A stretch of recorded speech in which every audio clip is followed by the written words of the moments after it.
Hey guys, welcome to Music in the Galaxy. Right now we're going to talk about Jay-Z's Magna Carta Holy Grail.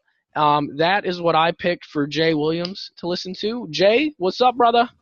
Hey, how's it going, man? I was excited to listen to this. I had not listened to this, even though I'm a big Jay-Z fan. I know it came out a while ago, but yeah, I was anxious to give this a listen. So thanks for picking it. Yeah, man, I'm glad you enjoyed it. I just really wanted you to listen to this because the last one that we or what you had me listen to was The Neighborhood, and we kind of said there was a theme of insecurity going on there, and we'll touch on that a little bit later. But yeah, Jay, go ahead and hit us with your review of the album, good sir. Yeah, so this is let's see, this is Jay-Z's follow-up to what was it? I guess the Blueprint Volume 3. Loved the Blueprint Volume 3. I loved how diverse that record was. I loved how there was all kinds of different features from people. I never really, never really knew where the record was going to go. Love some of the guest spots on it. Beats were good. Obviously he came back with Kanye's Watch the Throne record, which I was a huge fan of. I thought that was really interesting. There was some crazy stuff on it. Yeah, I don't know why I was putting off listening to this record. I don't know. I honestly don't really know why I did. I kind of missed that it dropped. I like rap. I like hip hop, but I don't follow it as closely as Michael does, obviously. But yeah, when he recommended it, I was pretty excited to give it a listen.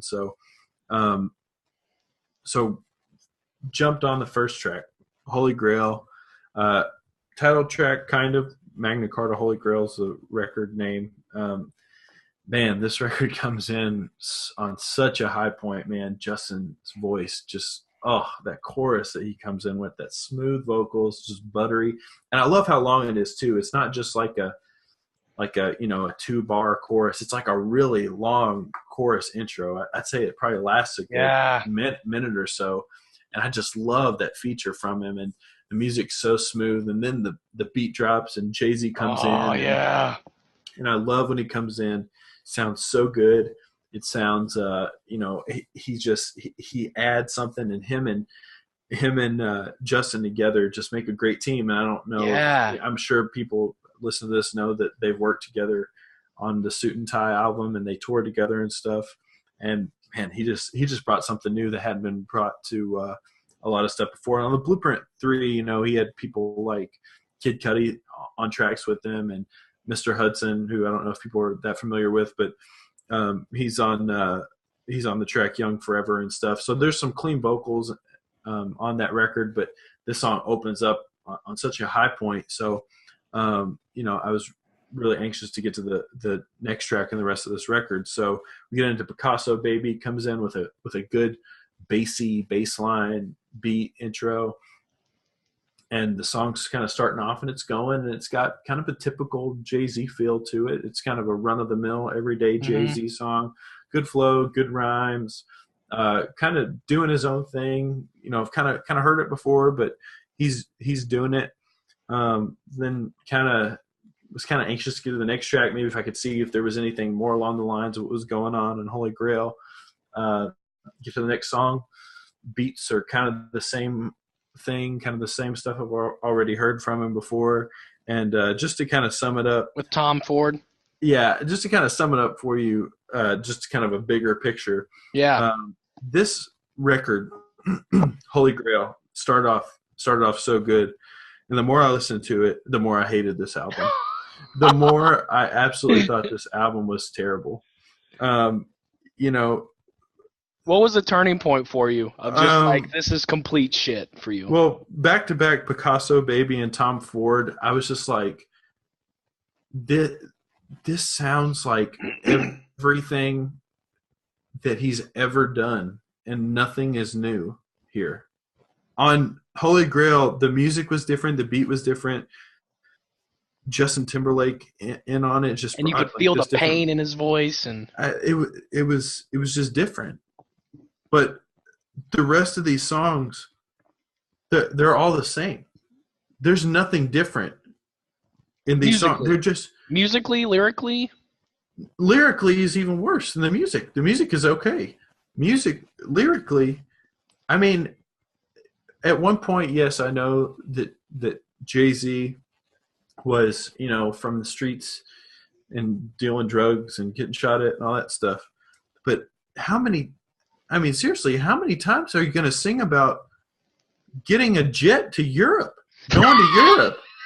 I mean, dude, the Concorde ain't coming back. It ain't. People died on that plane. People lost their life. We know you've got money. We know you're married to Beyonce. We know you're selling albums, all this stuff. Look, you ran Def Jam, and that shit didn't work out for you, son. All right, that's all I'm gonna say. Okay, you got the Brooklyn Nets. Who buys an NBA team? The NBA is failing. Like, I mean, I love basketball, love the NBA, but dude, like, I don't care that your life is this great. And this is I don't know what you're going to talk about the neighborhood in this, but this is the most unhonest thing I've ever heard. It's great. I understand rap music is about celebrating, like, this kind of, it's a pissing match between rap music, but you got to give me something. You know what I mean? I mean, when you come in on, records and when you come off of Watch the Throne, when it's like this kind of dynamic of celebrating how awesome Jay-Z and Kanye are, to stuff like we talked last out or on our last review for Drake about, black on black violence and stuff like that. And there's, those types of messages, to just singing about, I mean, seriously, how many times are you going to tell me that you went to Paris, you went to England, or you went to this place or that place? I just don't care. I just don't care. Just a few other songs. Fuck with me. You know, I got it. First of all, what type of song name is that? Second of all, Rick Ross. Rick Ross. Rick Ross's lines, like, he pulled a Drake where he just says the same thing over and over again, except he fucking failed. I mean, his line. I just landed in Rome. I mean, yes. This song is terrible. Oceans. I like the fact that Frank Ocean came in on it and kind of changed it up a little bit. It's a good song. It's better than the other songs on here, but it's still, I mean, let's be honest. It's hard to start off a record. The worst thing they could have done on this record was start open this with record Holy off Grail. with Holy Grail. I mean, they should not have done that. Let's see what else here. FUTW, fuck up the world. Like, I don't know what that's about. And I had one note. I'm just not going to talk about the rest of these tracks because I just didn't like this record this much. Here's why I didn't like this record this much, because I know from what I've seen on Jay-Z's, not last record, not record before that, but a lot of records before that he can do so much better. And this just seemed like a little thrown together for me. And he has a line on here where he says, fuck hashtags and retweets or something like that. Oh, that's in Tom Ford. So I had a big problem with this line. 140 character in these streets. At first, I kind of chuckled at it and I kind of laughed at it, okay? I thought it was funny. And then I thought about it. I was like, you know what? Jay, who we share a name with, who I share a name with. Here's my issue with you.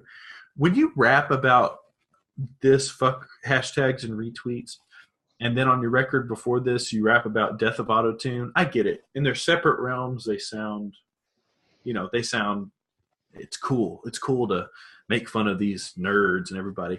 But do you know how much fucking money Twitter has?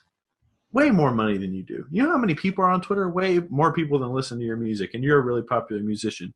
So when you start talking about death of autotune, which is a pretty popular thing to use these days, and I understand why you did it, but when you start saying fuck hashtags and retweets and kind of making fun of people that use Twitter because you're too cool to do it, more than anything, you come off sounding like a salty old man who's bitter about technology.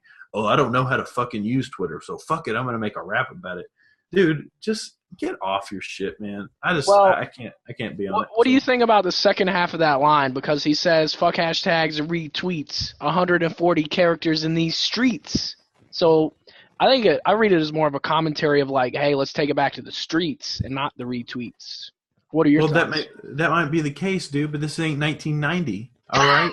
People aren't on the streets anymore. They're online. And that's just how it is. So, this record for me, I gave it I mean, I gave it a C minus. It's lucky it didn't get lower than that. But that first song That's is so generous good. from you. That's generous I mean, from you. I mean, that first song is just so good. It really redeemed it from being more like a D. But I mean, this is such a forgettable album for me. I mean, I will never, ever, ever listen to this record again.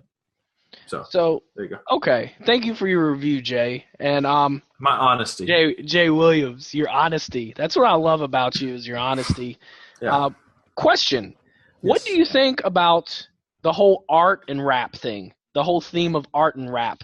What do you mean? In what regard? Oh, wait. One thing. I forgot to touch on one very, very, very big thing about this record. Yes. I'm sorry. So you're familiar with Jay-Z and Kanye's history with one another, correct? Yes. Kanye basically got his kind of big break with being the producer on Jay-Z's, I believe Blueprint it was album, correct? Blueprint album, yeah. And kind of defined Jay-Z's sound pretty much. Yeah.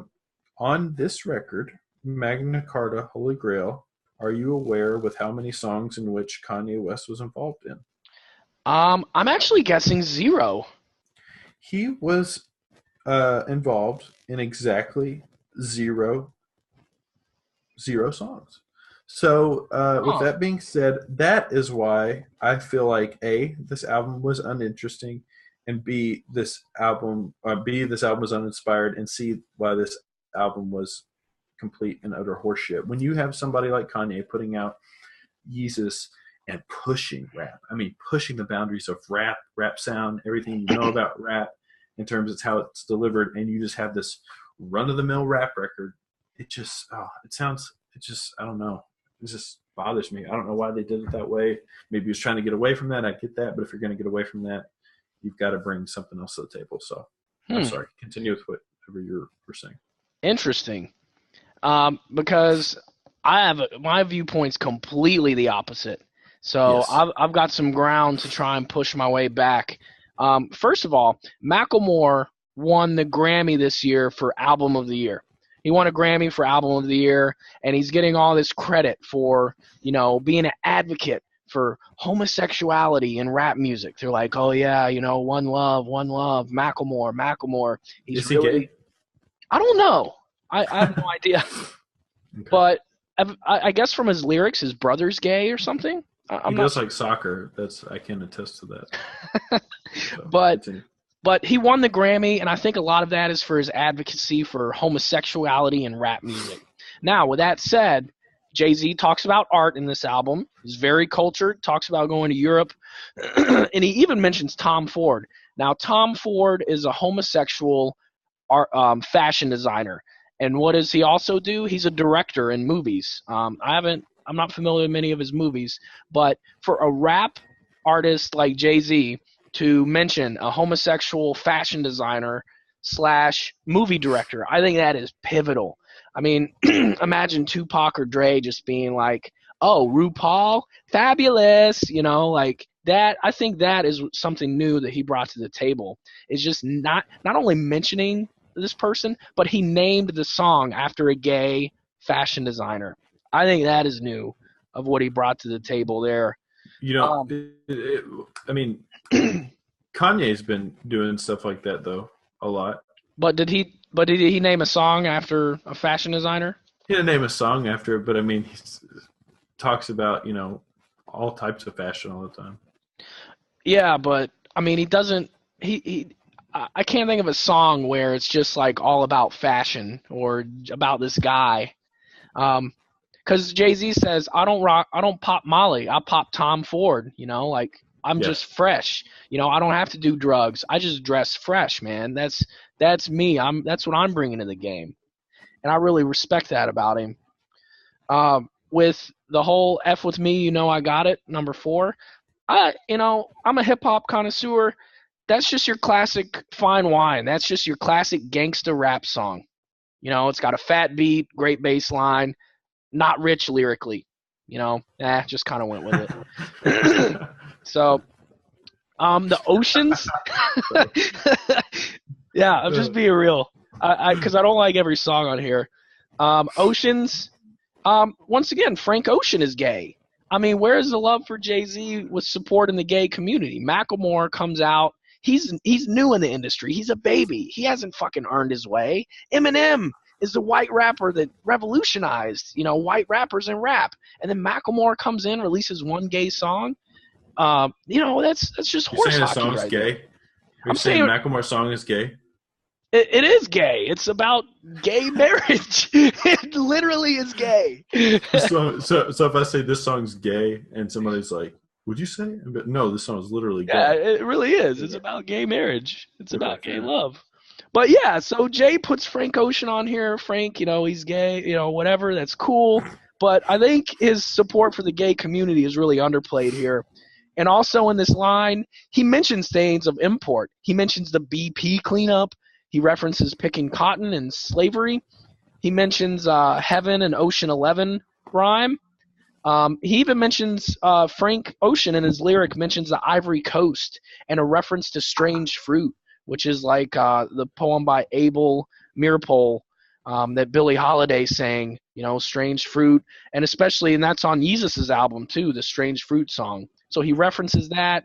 He references Shepherd Ferry, and he references like Democrats and That selling is a dope. good that is a good, as a graphic designer, he was highly inspired by Shepard Fairey. I did like that line. I thought it was cool that he referenced Shepard Fairey. Sorry.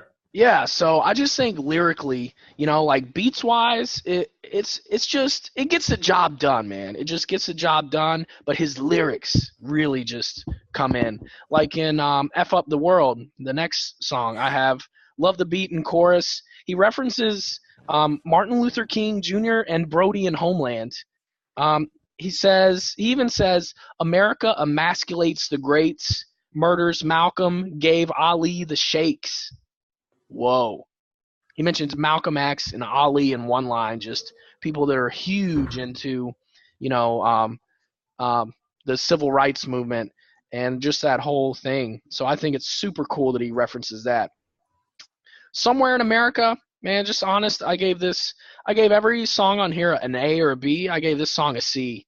And the only reason why is it's classic Hove beat. It's got the horn and pianos. He mentions about Miley Cyrus twerking. He goes twerk, twerk, Miley, Miley, twerk, and I'm just like, man, I think that shows that he's a businessman because she gave him a shout out and put my hands up to playing my song and the butterflies fly away, and and the Jay-Z song was on, that's fucking terrible, but but I mean, he's got to give shout outs back to Miley there, so I think he does that with Somewhere in America. Oh, Crown, I gave this A plus. Love distorted opening. Hits hard after the bass build up. Fat bass build up. And then his first line is, you in the presence of a king. Scratch that. You in the presence of a god.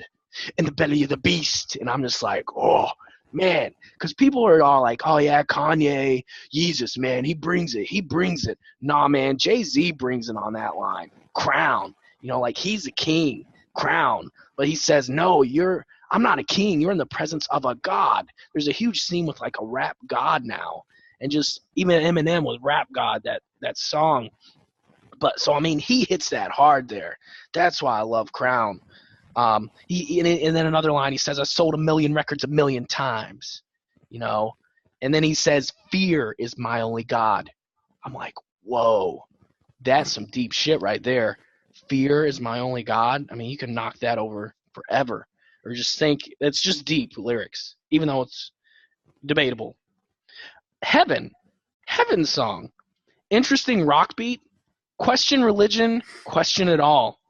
Question existence until the question's solved. Man, I love that line there. Have you ever been to heaven? The chorus, blah, blah, blah. And then he mentions, like, if we're just talking theology here, like, question religion, question it all. Okay, Jay, you're like atheist, agnostic. But then he comes in and he's like, fresh in Easter clothes, feeling like Jesus. And I'm like, okay, so now you're Christian. And then he does another line like, REM, losing my religion reference. And I'm like, oh, okay, so now you're Southern, losing my religion, getting really pissed off. And he's got a reference to Nirvana and Holy Grail, kind of Nirvana, REM. And then I'm just like, kind of Jewish reference. He says, smoke from the tree of knowledge. Damn. There's a lot of hip hop thing about like smoking weed and, and he just ties religion and smoking weed together. Only God could judge me, Tupac type thing. Smoke from the tree of knowledge. And then he says, only God can judge us. And it's got kind of a Beatles feel toward the end that I thought was interesting. The next song, Verses, wasn't a fan of that. I think it was a shorty, though. Part 2, man, Beyonce's song. Great ballad for the ladies there, like the piano part. Beyonce gets sensual. Man, if there's one thing you got to give credit for, Jay Williams, if you got to give Jay Z credit for, is he builds up his lady. Man, he builds up his lady in Beyonce. He gives her a featuring track. And, man, he just brings a slow jam for the ladies. So, props to him for that. And the best line of this album for me is on the short song. It's only a minute or something. It's called The Beach is Better. Love, love, love. Fat beat. And he says this. He says, girl, you're taking so long to get ready. You better look like Halle Berry or Beyonce. And then we're getting married. I mean, I love that. I mean, it's just like such a clever line. And what a way to build up your girl, It's just like cray-cray of how he does that. And I just love that line there. BBC, Timbaland, man. What do you think of Timbaland stuff, Jay? He was featured as a producer on a lot of these tracks, actually. And Okay. I'm almost wondering if maybe that had to do with him working with Justin Timberlake because, Timbaland and Justin Timberlake work very closely together, been working together for a really long time now. So They did, yeah. They collaborated on some songs together. He's a very identifiable sound to his beats. Yes. Like, it just immediately turns on. You're like, that's Timberland. Yeah. Not my favorite. I wasn't a huge fan of that song. And Jay, what I would like to touch on is something that you brought up, that he's not bringing up anything new to the table. This is where I would disagree. The song Jay-Z Blue, this is a reference. I looked this up. This is a reference to Mommy Dearest, the movie Mommy Dearest. Did you notice the weird lady at the beginning of the song? It's like, I don't even think I got to that part, dude. Okay, well, I would encourage you to go back and listen to this song, because here, and this is where I'm talking about insecurities. In the neighborhood, they talk about being insecure in a relationship. Well, Jay-Z just brings honesty to this song and album, or this song here. Not only is he insecure about his relationship, but he's also insecure about his own father that left him when he was a kid. And it's come full circle. Now he's afraid that he's going to be a bad father to his daughter. And that's why he puts that lady kind of screaming at the beginning, Mommy Dearest, because he really feels a lot of similarities to Mommy Dearest. So, yeah. What else did I have? Childhood. Yeah, so he's like, Hamptons. He says, like, oh, I just want a week in the Hamptons and, like, joint custody. And, like, I need a joint right now. Just the thought alone F's with me. And I'm just like, man, that's – oh, dude, and did you hear Biggie in there? Yeah, I did. I did hear the Biggie. That was tight. That song. And another line that I loved is Jay-Z said, I could die from the fall. Imagine if I hit the floor. And I thought that was deep as hell. So, I mean, I don't think he got enough credit for this album. Because, like, Kanye, Yeezus, he's doing, like, alley-oops. I'm going to make a basketball reference here. Like, with the Miami Heat, people give, like, Chris Bosh all this flack because he's, like, not getting all these rebounds and stuff. But one lady said, oh, well, Bosh is a finesse player. That's his style. He's finesse. He, like doing hook shots. He's doing finger rolls. And that's how Jay is. Ugly as hell, though. And what's that? He's ugly as hell, though. Yeah. Somebody wasn't finesse when they made him. But just to, like, talk about style, Kanye West is, like, Slam dunk, slam dunk. Jay is more like, you know, dribbling with style. He'll like shoot a long three. He'll I would build up agree a with lot. that. I would He's definitely agree more with that. he's more like, oh, I'm gonna do a classy finger roll instead of like slamming it down. So I mean, He's a new old school. He's a new old school. yeah, man. I mean, he's been in the rap game 17 years. Reasonable Doubt was released 17 years ago, and now he's a father. He's married to Beyonce. So I mean, it's just a coming of age album for Jay, and I like it. I like it a lot. I like it better than a lot of his previous stuff. So that's where I'm coming from on this. What'd you Uh, give it? What's your grade? Man, I gave this album an A. I love the lyrics. I think he Oh. brings a lot to the table with it. So that's my grade for it. Um, Anything else you want to add, Jay? We got about 3 minutes to wrap up. No, I mean,